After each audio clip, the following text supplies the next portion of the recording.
Selamat pagi, kita bertemu lagi di pembelajaran seni budaya kelas 9 semester 1 di bab yang ketiga, yaitu menyanyikan lagu secara solo atau tunggal.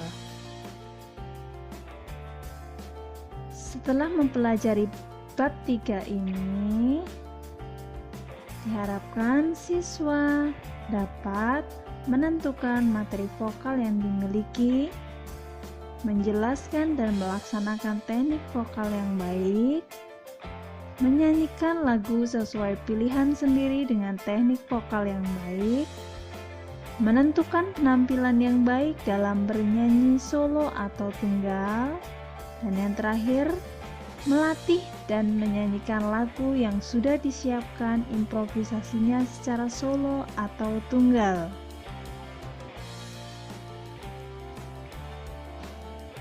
Adapun untuk mencapai tujuan pembelajaran, diharapkan siswa hendaknya menonton dan menyimak dengan seksama video ini sampai selesai.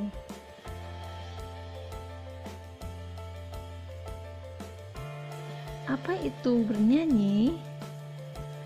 Apa ya? Iya, bernyanyi adalah melantunkan suara dengan nada-nada yang beraturan. Dan bernyanyi juga merupakan aktivitas yang menyenangkan baik bagi siapa saja yang sedang bahagia, sedih, ataupun dalam keadaan yang tidak menentu. Karena dengan bernyanyi hati menjadi terwakilkan oleh alunan musik dan lirik lagu yang indah.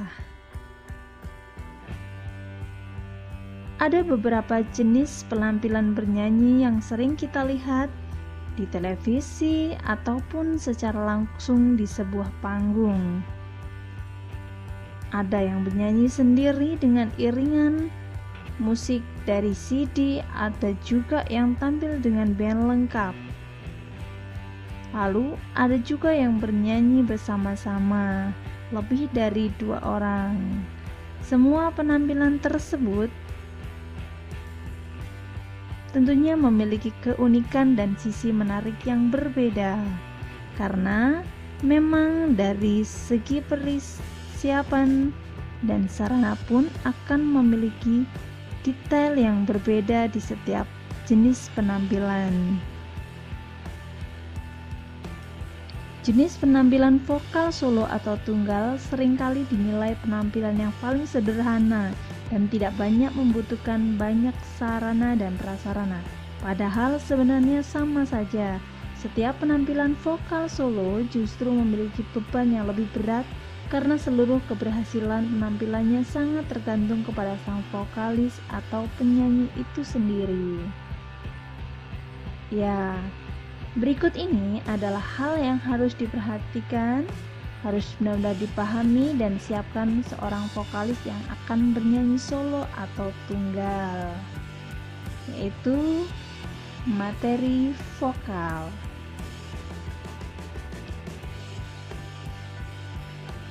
Ada perbedaan mendasar terhadap materi vokal yang dimiliki oleh 2 orang yang berbeda, yaitu yang pertama, warna suara atau timbre. Bunyi atau suara satu siswa berbeda dengan siswa yang lainnya. Hal ini dikarenakan getaran-getaran yang dihasilkan bentuk masing-masing pita suaranya berbeda. Perbedaan ukuran pita suara merupakan pemberian dari Tuhan yang akan menghasilkan frekuensi suara masing-masing. Dari perbedaan inilah dihasilkan warna suara yang berbeda. Warna suara ini jika dilatih dengan teknik vokal yang benar akan menghasilkan karakter vokal yang kuat.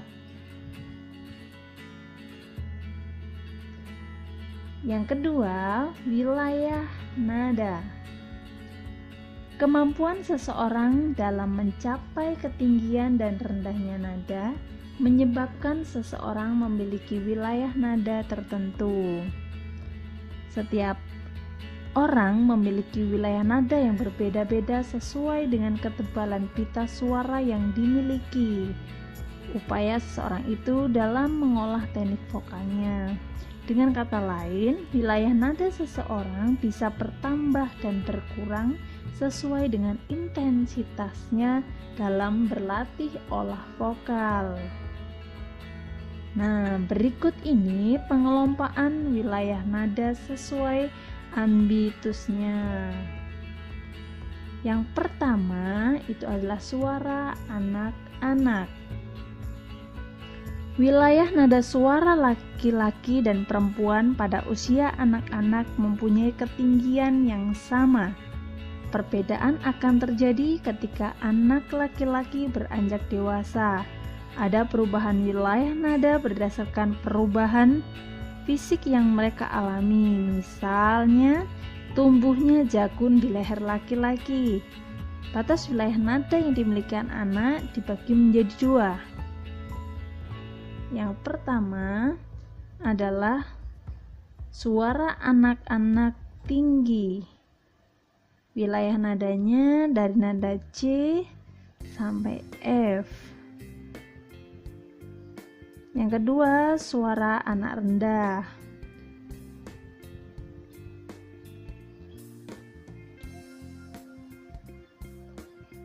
Yang kedua adalah suara wanita. Suara wanita dibagi menjadi tiga. Yang pertama sopran, yaitu suara tinggi wanita. Yang kedua mezzo-sopran, yaitu suara sedang wanita. Ketiga alto, suara rendah wanita. Yang ketiga adalah suara pria. Suara pria dibagi menjadi tiga. Yang pertama tenor, itu suara tinggi pria. Yang kedua bariton, suara sedang pria. Dan yang ketiga bass, suara rendah pria. Pengetahuan tentang wilayah nada ini benar-benar harus diketahui oleh siswa yang akan bernyanyi. Jangan sampai siswa memaksakan menyanyikan lagu dengan nada dasar yang di luar jangkauan wilayah nada yang dimilikinya. Jika dipaksakan, maka suara akan terdengar sumbang, bahkan bisa merusak pita suara.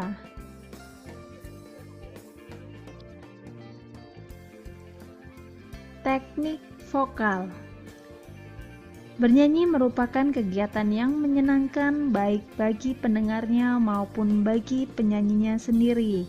Seseorang yang bernyanyi dengan menggunakan teknik vokal yang benar, niscaya dia akan menghasilkan suara yang baik dan layak didengar.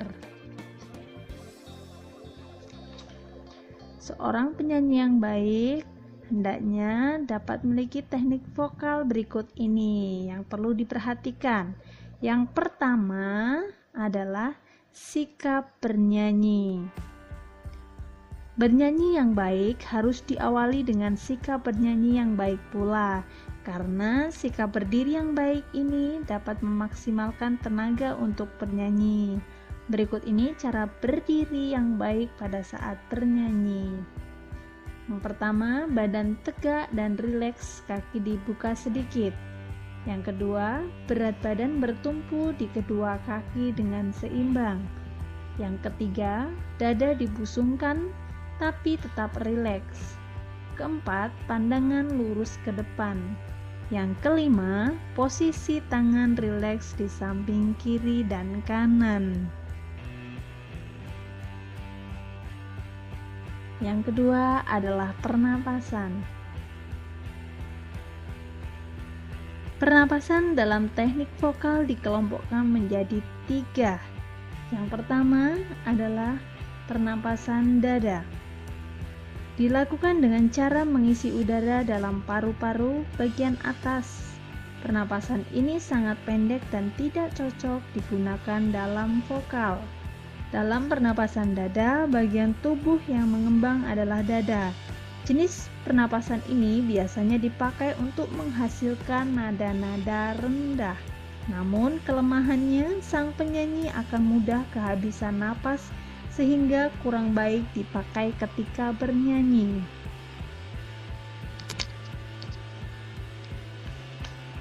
Yang kedua adalah pernapasan perut. Pernapasan perut dilakukan dengan cara membuat perut berongga besar sehingga udara luar dapat masuk. Pernapasan ini kurang efektif untuk vokal karena udara dengan cepat dapat keluar sehingga paru-paru menjadi lemah dan cepat letih. Dalam pernapasan perut, bagian tubuh yang mengembang adalah perut. Jenis pernapasan ini dapat menghasilkan suara sangat keras. Namun pernapasan perut tidak begitu baik digunakan dalam bernyanyi. Yang ketiga, pernapasan diafragma. Saat diafragma menegang atau lurus, maka rongga dada dan rongga perut menjadi longgar dan volume menjadi bertambah. Volume yang bertambah ini mengakibatkan tekanan berkurang sehingga udara dari luar dapat masuk ke paru-paru dan napas yang dikeluarkan dapat diatur secara sadar oleh diafragma dan otot-otot bagian samping kiri. Pernapasan ini paling cocok untuk bernyanyi karena dapat menghasilkan napas sebanyak-banyaknya dan mengeluarkan secara perlahan-lahan dan teratur. Dalam pernapasan diafragma, udara ditarik sedalam mungkin dan disimpan dalam diafragma. Kemudian, udara dikeluarkan secara perlahan sewaktu bernyanyi. Pernapasan ini memungkinkan kita menghasilkan suara murni dan napas yang panjang. Jadi, pernapasan diafragma adalah pernapasan yang paling baik untuk pada saat bernyanyi.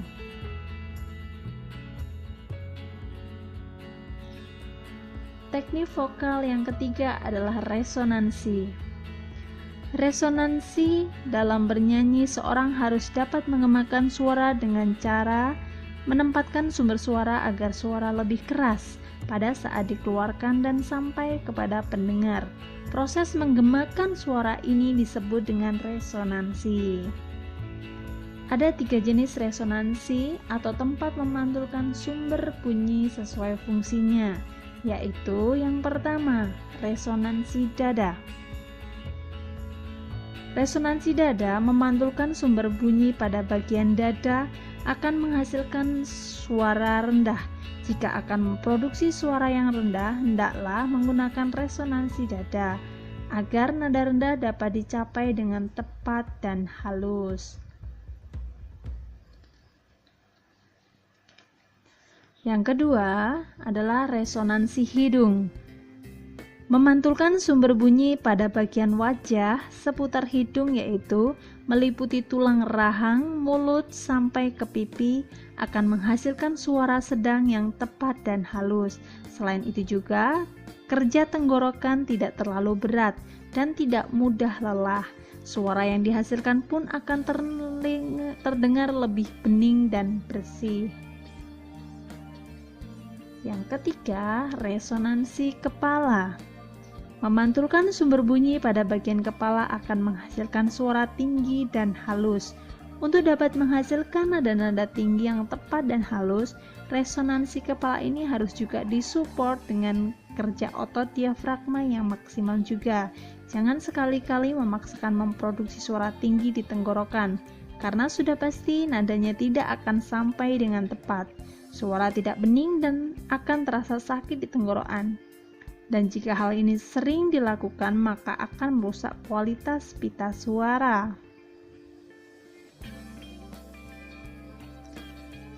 Teknik vokal yang keempat yaitu artikulasi dan gerak mulut. Bernyanyi yang baik tidak bisa terlepas dari pengucapan kata-kata yang ada pada lirik lagu dengan jelas. Artinya, artikulasi adalah cara pengucapan kata demi kata yang baik dan jelas. Yang kelima, teknik vokal infrasering. Teknik vokal yang mengatur tentang pengelompokan kalimat di mana vokalis dapat mengambil napas pada setiap jeda antar kalimat, atau kata lain, aturan pemenggalan kalimat yang baik dan benar sehingga mudah dimengerti dan sesuai dengan kaidah-kaidah yang berlaku. Teknik vokal yang 6 yaitu intonasi. Intonasi merupakan tinggi rendahnya suatu nada yang harus dijangkau dengan tepat. Teknik vokal yang ketujuh yaitu ekspresi atau mimik dan gestur. Pada saat bernyanyi, hendaknya siswa memberikan ekspresi sesuai dengan tema lagu. Dengan begitu, maka lagu akan lebih mudah diterima oleh pendengarnya. Ekspresi meliputi mimik wajah dan gestur atau gerak tubuh.